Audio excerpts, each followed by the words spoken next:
साताभरिका कृषि विकास सम्बन्धी गतिविधि, बजार सूचना एवं मौसम सम्बन्धी जानकारीको सङ्गालो कृषि गतिविधि।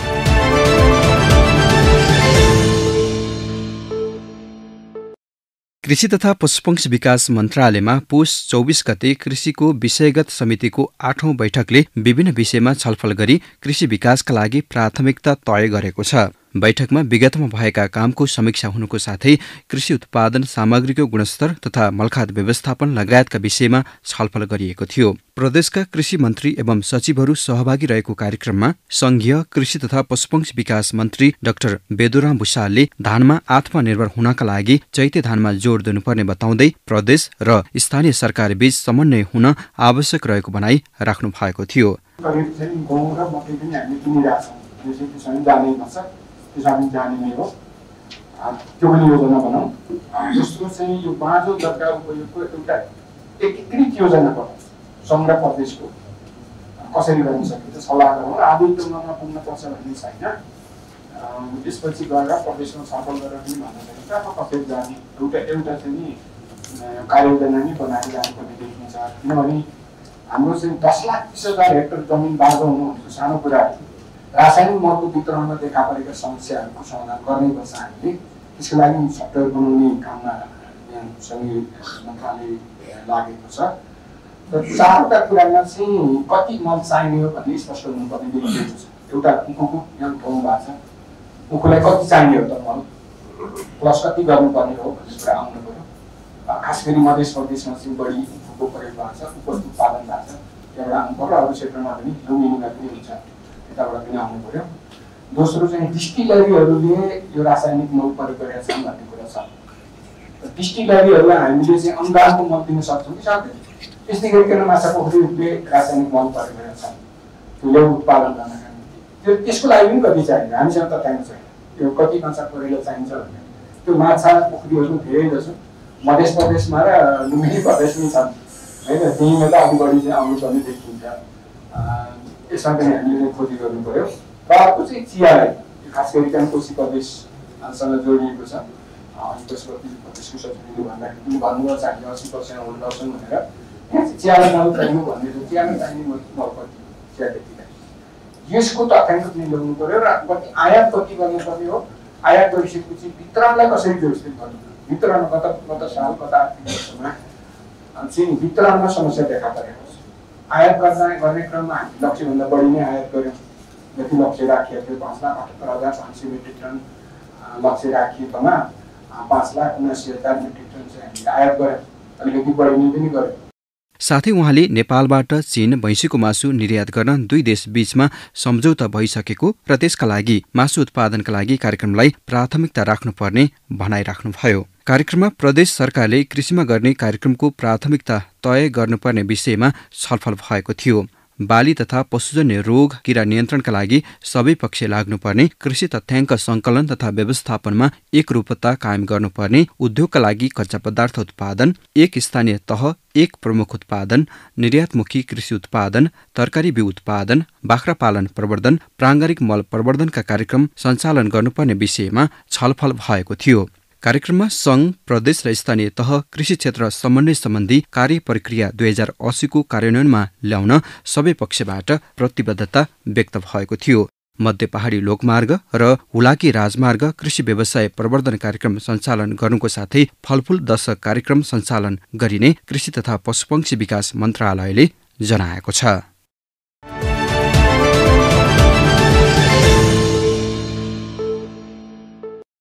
गण्डकी प्रदेशको राजधानी पोखरामा पुस 20 देखि 22 गतेसम्म प्रथम प्रादेशिक कृषि यान्त्रिकरण प्रदर्शनी भएको छ। पोखरा प्रदर्शनी केन्द्रमा नेपालको कृषि तथा पशुपालन क्षेत्रलाई यान्त्रिकरण, औद्योगिकरण, आधुनिकीकरण तथा व्यवसायीकरण गर्न टेवा पुर्याउने आधुनिक कृषि, पशुपालन, मत्स्यपालन, पुष्पखेती, व्यावसायिक तरकारी खेती र प्रशोधन तथा बजारीकरण सम्बन्धी आधुनिक यन्त्र उपकरण तथा प्रविधिको सामग्री, बिउ बिजन, आधुनिक सिँचाइ लगायतका राष्ट्रिय तथा अन्तर्राष्ट्रिय क्षेत्रमा उत्पादन गरिएका औजार उपकरणहरू राखिएको थियो। गण्डकी प्रदेश कृषि विकास निर्देशनालय मालेपाटन, पोखरा महानगरपालिका, कृषि पूर्वाधार विकास तथा कृषि यान्त्रिकरण प्रवर्धन केन्द्र हरिहर भवन र नेपाल मेसिनरी व्यवसायी संघको समूहको संयुक्त आयोजनामा प्रदर्शनी सञ्चालन भएको थियो। कार्यक्रमको उद्घाटन गण्डकी प्रदेशका कृषि तथा भूमि व्यवस्था मन्त्री महेन्द्र ध्वज जीसीले गर्दै भौगोलिक स्थिति अनुसार कृषि यान्त्रिकरणको योजना तयार गर्नुपर्ने बताउनुभयो।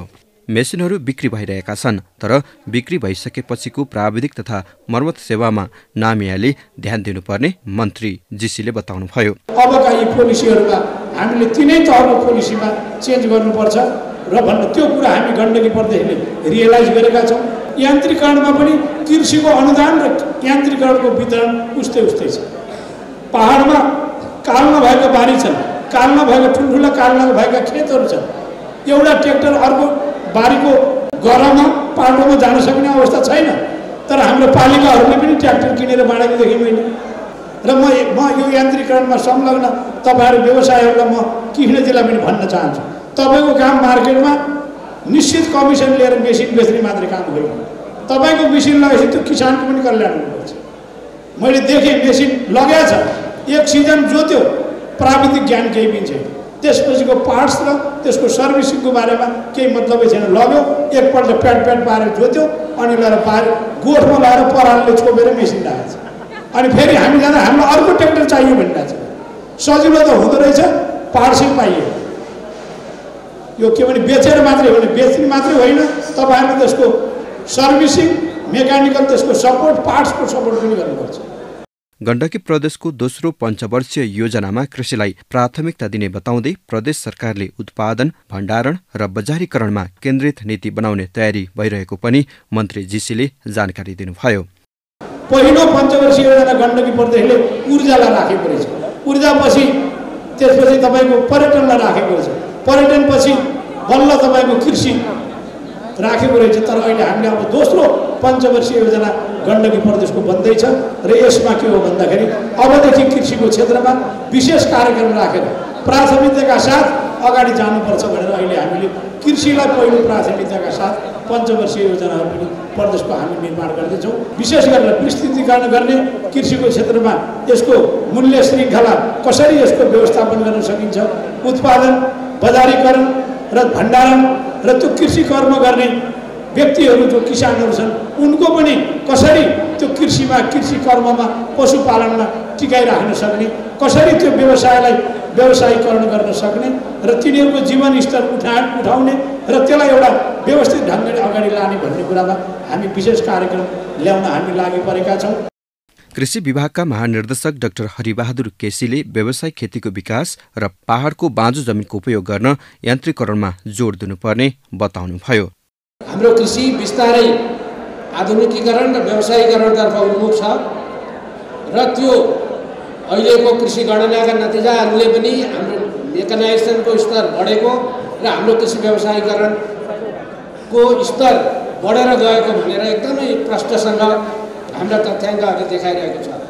र यो कृषि व्यवसायीकरणलाई बढाउनका लागि कृषि यान्त्रिकरणको ठुलो भूमिका छ र यो भूमिका खेल्नमा कृषि नेपाल सरकारको नीति, योजना, कार्यक्रम मात्रै छैन, कृषि यान्त्रिकरण प्रवर्धनका लागि कृषि व्यवसायी सङ्घ नामियाको भूमिका पनि उत्तिकै महत्त्वपूर्ण छ। बाँझो रहनेपन पनि छ पहाडमा, त्यो एउटा च्यालेन्ज छ भने व्यवसायीकरण अर्को अवसरको रूपमा रहेको छ। यो दुईटैलाई, यो यान्त्रिकरणले चाहिँ व्यवसाय बढाउनका लागि पनि र बाँझोपन अथवा किसानहरूलाई कृषि छोड्ने, युवाहरूलाई कृषि छोड्ने जुन प्रवृत्ति छ त्यसलाई, त्यो प्रवृत्तिलाई पनि कम गर्नलाई यस्ता खाले प्रदर्शनीहरूले राम्रो मद्दत गर्छन् भन्ने मलाई लाग्छ। कार्यक्रममा गण्डकी प्रदेशको कृषि तथा भूमि व्यवस्था मन्त्रालयका सचिव सहदेव प्रसाद हुमगाईले कृषि उत्पादनसँगै उपकरणहरू पनि विदेशबाट नै आयात गर्नुपर्ने स्थिति रहेको भन्दै स्वदेशी सामग्री उत्पादन तथा प्रवर्धनमा जोड दिनुपर्ने भनाइराख्नुभयो। यान्त्रिकरणको विषयमा पनि हामीले सबै यन्त्रहरू चाहिँ बाहिरबाटै लिएर आएर हामीले यहाँ व्यापार व्यवसाय गर्ने हो भने भोलि यो पनि टिकाउ हुन्छ भन्ने मलाई लाग्दैन। त्यो भएको हुनाले म विशेष गरेर हाम्रो आज यहाँ जति पनि हाम्रो नामिएका साथीहरू हुनुहुन्छ, यहाँ केन्द्रीय पदाधिकारीज्यूहरू हुनुहुन्छ, यहाँले पनि अब हाम्रै देशभित्र यस्ता खालका हाम्रो तपाईँको उच्च पहाडी क्षेत्रमा, मध्य पहाडी क्षेत्रमा, हाम्रो तराई क्षेत्रमा कस्तो खालको यान्त्रिकरणको चाहिँ हामीलाई आवश्यक परेको हो। हाम्रो अहिले हामीले देखिरहेका छौँ हाम्रो गाउँघरमा उच्च पहाडमा अथवा मध्य पहाडमा जाने हो भने अहिले हामीले बाहिरबाट ल्याएका मेसिनरिजहरू हामी त्यहाँ लगेर हामीले प्रयोग गरेर हामीले हाम्रो उत्पादन लागत घटाउन सक्ने अवस्था छैन। त्यस्तै गण्डकी प्रदेशको कृषि विकास निर्देशनालयका महानिर्देशक वासुदेव रेग्मीले पहाडी क्षेत्रलाई लक्षित गरी फरक किसिमको मेसिनरी उत्पादन गर्नुपर्ने बताउनुभयो। लागत खर्चलाई न्यूनीकरण गर्न, कृषिमा यान्त्रिकीकरण, व्यावसायीकरण अथवा विविधीकरण गर्ने जुन तपाईँको अहिलेको पछिल्लो समयको चाहिँ विकसित प्रविधि छ त्यसको बारेमा गण्डकी प्रदेशका व्यवसाय उन्मुख र योसँग सरोकार हानी सम्पूर्ण विद्यार्थी भाइ बहिनीहरू, नीति निर्माताहरू, मान्यज्यूहरू सबैलाई अबको गण्डकी, यो खास गरी गण्डकी चाहिँ भूगोल अनुसार हामीले गर्नुपर्ने जुन यान्त्रिकीकरण छ त्यसमा विविध क्षेत्रमा खास गरी हर्टिकल्चर, प्लान्ट प्रोडक्सन लगायत अरू क्षेत्रहरूमा अहिले पछिल्लो समयमा जे जति यन्त्र उपकरणहरू विकसित भइरहेका छन्, प्रयोग भइरहेका छन् त्यो चाहिँ हाम्रो गण्डकी प्रदेशका सम्पूर्ण 85वटै गाउँपालिकाका किसानहरूलाई त्यो सम्बन्धी जानकारी गराउने र उहाँहरूलाई विभिन्न कुनै मैले अब कुनै अमुक कम्पनी अथवा कुनै अमुक व्यवसायको घर मात्रै परेर त्योभन्दा विभिन्न किसिमका यन्त्र उपकरणहरू चाहिँ सायद नदेखेको अवस्था पनि हुनसक्छ। पोखरा महानगरपालिका कृषि विकास महाशाखा प्रमुख मनोहर कडेरियाले प्रदेशमा धेरै टुक्रे र भिरालो जमिन भएका कारण सोही प्रकारको मेसिनको आवश्यक भएको बताउनुभयो। प्रदर्शनीमा नेपाल र भारतका विभिन्न कम्पनीहरूले उत्पादन गराएका स्वदेशी तथा विदेशी सामग्री खरिद गर्ने किसानलाई अनुदान स्वरूप 50% छुट दिएको बताउनुभयो। उत्पादनदेखि प्रशोधनसम्म आवश्यक पर्ने विविध यन्त्र उपकरणहरू एकै थलोमा हामीले हेर्न पाउने यो अवसर हामीलाई पहिलो पटक प्राप्त भएको छ। यहाँ धेरै प्रकारका राष्ट्रिय अन्तर्राष्ट्रिय कम्पनीहरूले आफूले उत्पादन गरेका मेसिनहरू ल्याएर प्रदर्शन गर्नुभएको छ। यो प्रदर्शनी यो ठाउँमा हुँदा हाम्रा धेरै सरकारवाला क्षेत्र कृषि, पशु, कुखुरा, अरू जमिन, फ्लोरिकल्चर सबै सेक्टरका लागि चाहिँ यहाँ विभिन्न सामग्रीहरू उपलब्ध हुने अवसर मिलेको छ। त्यस्तै नामियाका निवर्तमान अध्यक्ष खोजराज कटुवालले स्वदेशमै उत्पादन कृषि मेसिनरी सामग्रीहरूले बजार नपाउँदा मेसिनरी उद्योगहरू सङ्कटमा परेको बताउँदै त्यसतर्फ राज्यले ध्यान दिनुपर्ने बताउनुभयो। उद्योग सञ्चालन गरिरहेको छौँ, त्यो उद्योगलाई आज सञ्चालन गर्न धौधौ परिरहेको छ। जस्तो सुकै कन्डिसनमा पनि हामीले सपोर्ट गर्ने नीति लिनुपर्छ। आज एउटा ऐतिहासिक काम गर्नुभएको छ मनोहर सर, हजुर अगाडि हुनुहुन्छ। हामीले कति वर्ष अगाडिदेखिको अनुदानको मोडललाई परिवर्तन गरौँ, यो वितरण गर्ने बाँड्ने खालको चाहिँ यो गाउँमा पूजामा प्रसाद बाँडे जस्तो बाँड्ने चाहिँ नीतिले कृषिमा कहिले पनि समृद्धि आउँदैन भनेर पटक पटक भनेको थियौँ।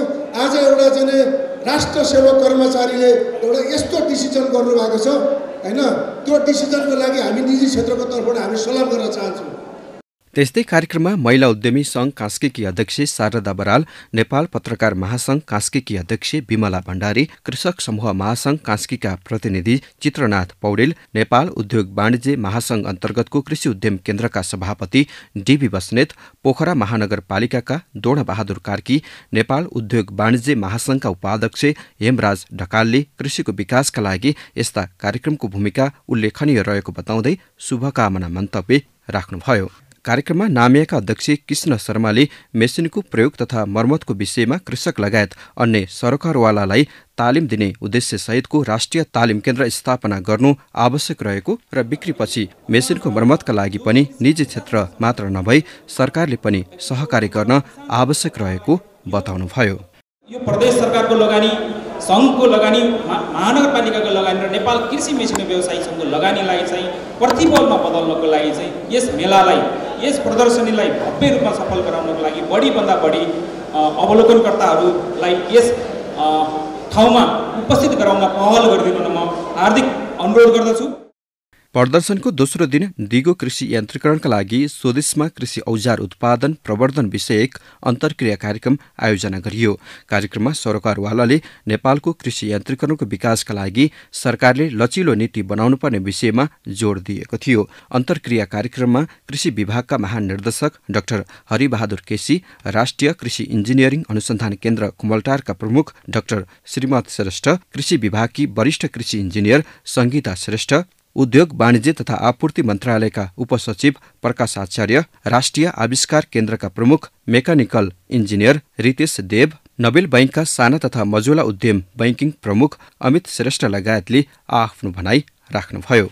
अन्तर्क्रिया कार्यक्रममा नेपाल मेसनरी व्यवसायी संघ नामियाका अध्यक्ष कृष्ण शर्माले मेसनरी मूल्यको एकरूपताका लागि नामियाले सधैँ पहल गर्दै आएको जानकारी दिँदै नामियाका सदस्य कम्पनीहरूले मेसिनहरूको मूल्य सधैँ एउटै राख्ने व्यवस्था गरेको बताउनुभयो। त्यस्तै रैथाने बालीको परिकार प्रदर्शन तथा कृषि जैविक विविधता संरक्षण सम्बन्धी अन्तर्क्रिया छलफल गरिएको थियो। प्रदर्शनको तेस्रो दिन समापन कार्यक्रममा पोखरा महानगरपालिकाका नगर प्रमुख धनराज आचार्यले यान्त्रिकरणका कार्यक्रम सञ्चालनमा महानगरको तर्फबाट के कस्तो सहयोग आवश्यक पर्छ त्यस विषयमा सहयोग गर्न आफू सदैव तयार रहेको बताउनुभयो। कार्यक्रम अत्यन्त सफल भएको छ। यस हिसाबले यो आयोजनाको एउटा पार्ट भएको कारणले गर्दा त्यो खुसियाली म पनि यहाँहरूसँग बाँड्न चाहन्छु। यो कार्यक्रम अत्यन्त सफल भएको छ। हाम्रो टार्गेट ग्रुप जो हो उहाँहरूका लागि भनेर आयोजना गरिएको, त्यसमा हामीले चाहे जति हुन त कति हुँदाखेरि सफल हुने भन्ने त्यसको चाहिँ खास मापदण्ड छैन, तथापि हाम्रो अनुमानभन्दा बढी उपस्थिति रह्यो, धेरै कुराको सोधी खोजी रह्यो। कार्यक्रममा पोखरा महानगरपालिका कृषि विकास महाशाखा प्रमुख मनोहर कडेरिया, कृषि विकास निर्देशनालयका महानिर्देशक वासुदेव रेग्मी, महिला उद्यमी काशी गुरुङ लगायतले आफ्नो भनाई राख्नु भएको थियो। उत्पादनदेखि प्रशोधनसम्मका विविध सामग्रीहरू प्रदर्शन भयो। धेरै अवलोकनकर्ताहरूले हेर्नुभयो, यहाँसम्म आउनुभयो, सुरुमा आउनुभयो, भोलिपल्ट पनि फेरि आउनुभयो, पर्सिपल्ट पनि आएर केही रोजेर केही छानेर हेरेर लानुभयो, कति मनमा राख्नुभयो, कति यो आवश्यक पर्छ भनेर हामीलाई पनि सुझाव दिनुभयो। यी यहाँ मेलाबाट आएका यो प्रदर्शनीबाट उहाँले देख्नुभएका र उहाँको फिल्डमा अत्यन्तै आवश्यक पर्ने जति पनि सामग्रीहरू छन् ती सामग्रीहरूको एक किसिमको डिमान्ड क्रिएट भएको छ। त्यो डिमान्डको लागि यहाँ धेरै कृषकहरूले आउँदै गर्दा किन निश्चित मान्छेलाई मात्रै यस्ता प्रदर्शनी हुँदै गर्दा आउने जति सबै कृषकहरू हुन् भने ती सूचीकृत कृषकहरू सबैले चाहिँ अनुदान पाउनुपर्छ भन्ने जुन किसिमको जेन्युन माग उठाउनु भएको छ, म पनि यो प्रति एकबद्धता व्यक्त गर्दै यो अभियान र यो प्रदर्शनी पहिलोपटक हामीले पोखरामा सञ्चालन गऱ्यौँ। यो व्यवस्थापन सजिलो थिएन। यहाँ व्यवसायीहरू जहाँ टाढा टाढादेखि आउनुभयो, नयाँ नयाँ उपकरणहरू ल्याउनुभयो र यहाँको कृषक सानो छरिएको पहाडी भूभागलाई उपयुक्त हुने खालका जुन किसिमका प्रविधिहरू ल्याएर यहाँ प्रदर्शन गर्नुभयो। यसले धेरै कृषकहरूलाई सहयोग पुगेको र हामीले पनि केही सिक्ने अवसर प्राप्त गरेका छौँ। कृषिमा यान्त्रिकरणको अवलम्बन, कृषि कार्यमा परिवर्तन भन्ने नाराका साथ कृषि यन्त्र र प्रविधि सम्बन्धी 3 दिनसम्म चलेको मेलामा 50 लाखको कारोबार भएको थियो। त्यस्तै 6 करोडको बुकिङ भएको र 25,000 भन्दा बढीले अवलोकन गरेको नेपाल मेसिनरी व्यवसायी संघ नामियाले जनाएको छ।